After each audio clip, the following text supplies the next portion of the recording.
What's going on, guys? Team Crit here, back at it again with another 1.5 deck profile. Now, we've done the big three, they're all over and done with, so now we're moving on to something a bit more fun. Still very competitive, but something that you can just have a laugh while you're playing, as opposed to the other three, which you play when you want to win most of the time. So, this deck today is going to be Ragnaloardmon. Now, Ragnaloardmon comes in two different colours, so we're going to focus on the black side. Because the red side is more of a one hit, you're dead, but suffers from consistencies. The black side just ticks along with some very powerful cards to back it up. So that's why we've gone for this. Now, let's get straight into this profile. Starting off, we have the babies. We run 4 copies of Digimon.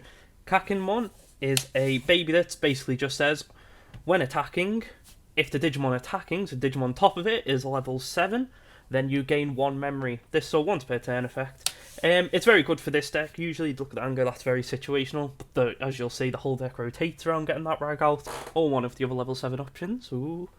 So that +1 memory is actually just really nice to just start gaining, so we really like this. And then to back that up, we run 1 Digimon. This Digimon came out last set. It says, while this Digimon has reboot, it gains 1000 DP. Now, Ragnaloardmon has 14,000 DP, weaker than an Omnimon, but has reboot.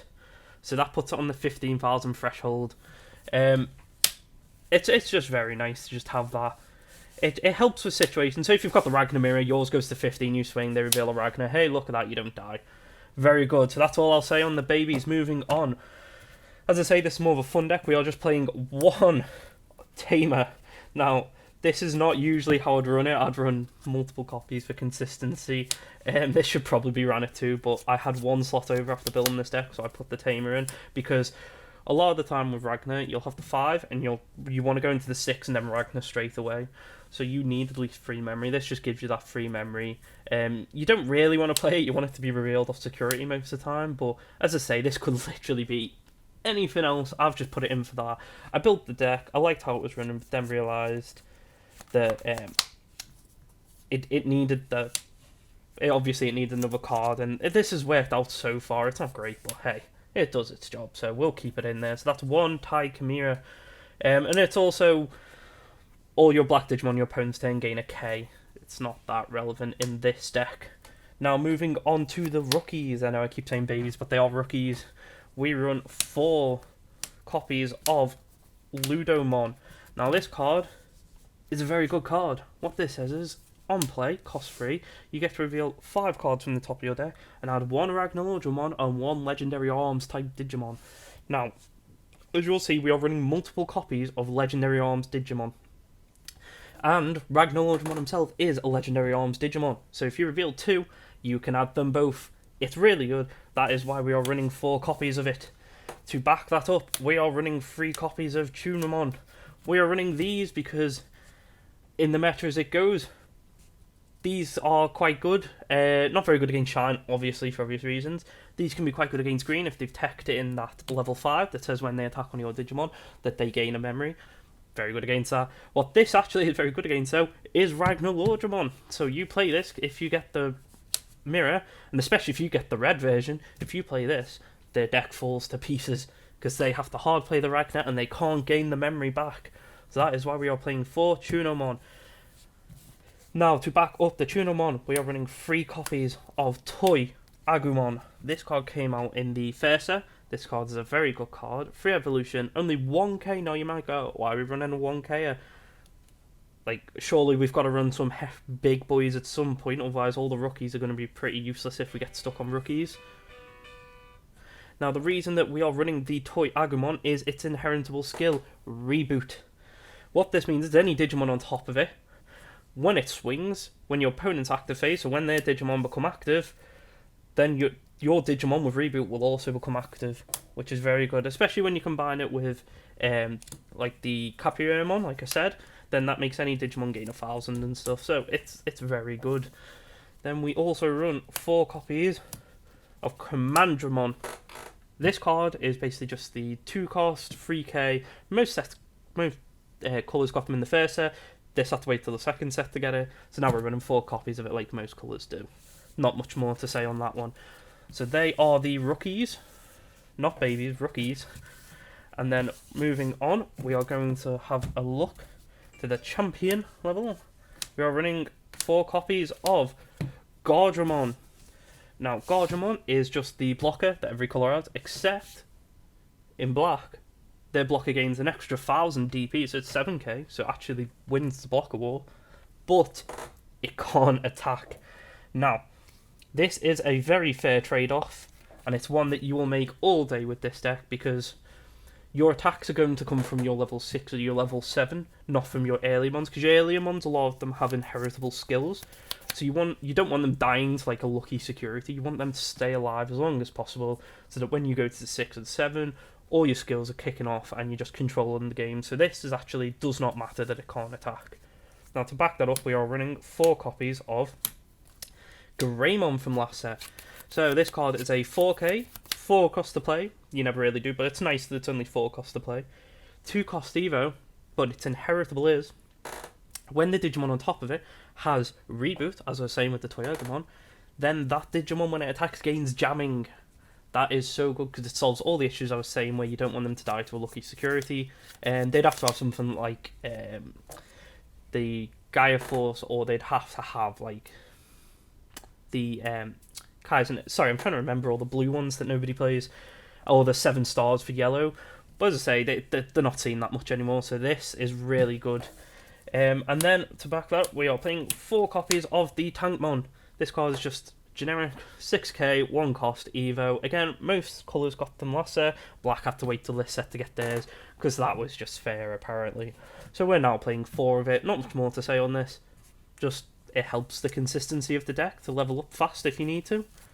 Okay, so they're all the champion. Now we're going to the ultimate level Digimon. Trying to remember the names of all of them. So we are running 4 copies of Ragnaloardmon. Now, this card is a 6 cost to play, not that bad for level 5. 7k DP, not that bad. 3 cost to evolve, not great.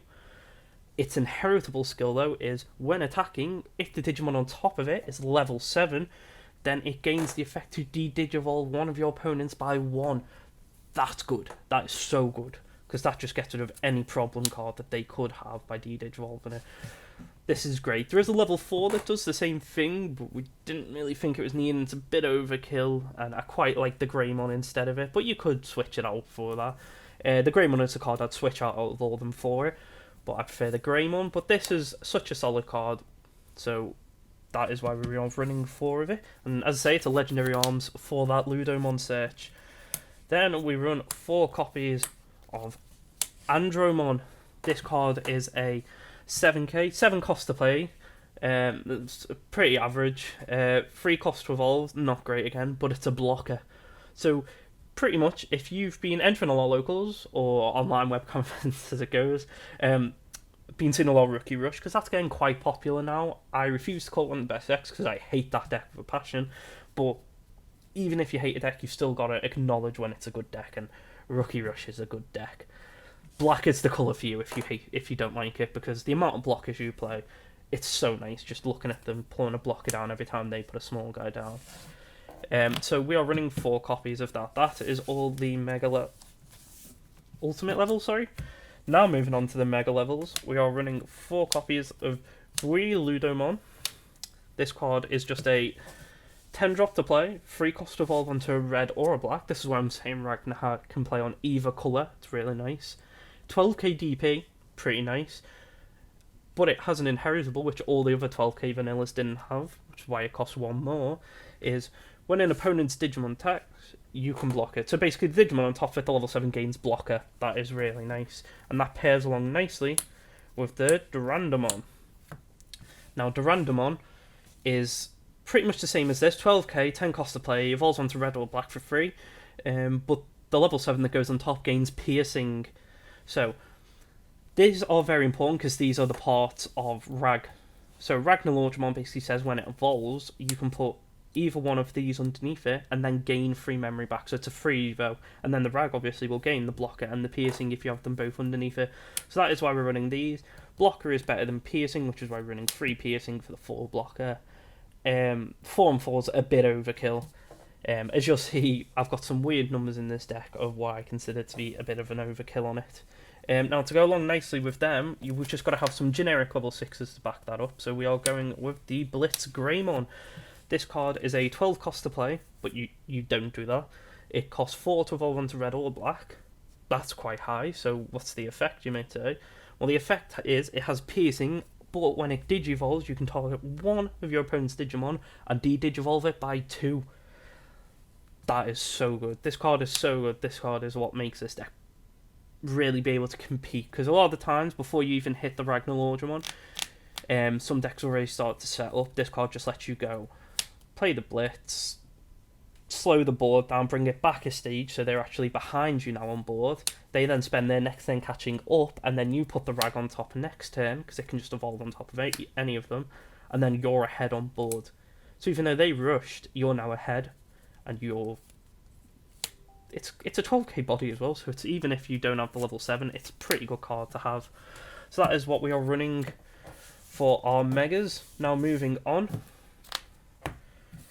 we are going to the level 7s. Now, it's a Ragnaloardmon deck, so the first level 7 we play is Ragnaloardmon, and we're playing 3 copies of it. Now that is where this deck profile is different to most. Most people are running 4 Ragnar because it's a Ragnaloardmon deck. Now, from playing other card games over the years, I've learned a few things, and one of the things I've learned is that just because a deck is named after a card does not mean then that you have to optimize on that card. So, the easiest example I can have is in Yu-Gi-Oh! There was a deck called True Draco, which ran Masterpiece, but they ran it at 2, even though they could run 3 copies. Because even though this is your boss monster, it can brick on 4, and the Ludomons do search it. You do have draw power when you're Evo, and you do have other options in your level 7s. So that is why I'm running 3 copies of it. Now, this card is a 14 cost to play. You should never do that. If you're doing that, let's be honest, you've lost the game. It's a 3 cost to evolve onto a red or a black. 14k DP, has security attack +1, reboot, and when it digivolves, you can either put this or this, as I said before, underneath it, and then you gain the free memory back, so it's a free Evo. So that is why this card is good. That is why this deck is considered to be pretty good. Not great, not meta-defining, not one of the big 3, but pretty good, pretty fun. That is why this deck is considered to be that.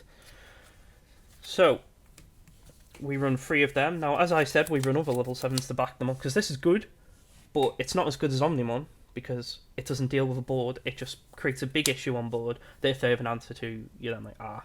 So we need other things to come back into the game, say if they've opened really well. So for them, we are running 2 copies of Omnimon Alter S. This card is a 15 cost to play. As I say, you should never do that. 15,000 DP, costs 6 to evolve onto red, 6 to evolve onto a black, but when this card digivolves, you can de-digivolve all of your opponent's Digimon by 1, and then destroy all Digimon they have that have 5,000 or less DP. That is very good. In fact, that is insane. This card is so good. This card is going to stay good for a while. I just loved it. It deals with big boards so nicely, and it also has the effect of when it attacks, you can return a level 6 underneath it to your hand, and then it can't be blocked that turn. Lets you push your game a lot easier, but it does mean you can return the Blitz to hand, then evolve the deal with the board, and the one Digimon that survived, let's say, you can put the Blitz down and deal with the rest of the stack. So now you have a level 3 on board, and they have level 3 on board, and you have this on board, as well as a Blitz. That's very good. So to go along with them, we are running 1 copy as the final card of the original Omnimon. This card's 15 to play, 6 on red, 6 on blue, so you're only going to evolve it on top of the Blitz or on top of the Durandamon. But what this card does is, when digivolving, target one of your opponents, destroy it, just delete it outright, and then delete all copies with the same name. 15,000 DP, and when it attacks, you can return level 6 underneath it and unsuspend it. Just a very good card. I'm not going to go too much into it. We saw it all last set. I explained it in the blue deck. It's a very good card. So this was Ragnaloardmon. As I say, it's not going to break the meta, but you know what? You can actually beat what I consider the big 3, or one of the other tier 1 decks, like Red Omnimon and stuff. With this deck, It's just not going to happen as consistent as if you were playing one of them. But as I say, this is Ragnaloardmon. This has been Team Crit Hit. So if you liked the video, if you enjoyed this, then like the video, subscribe, leave a comment, follow us on Facebook, and I'll see you next time, guys.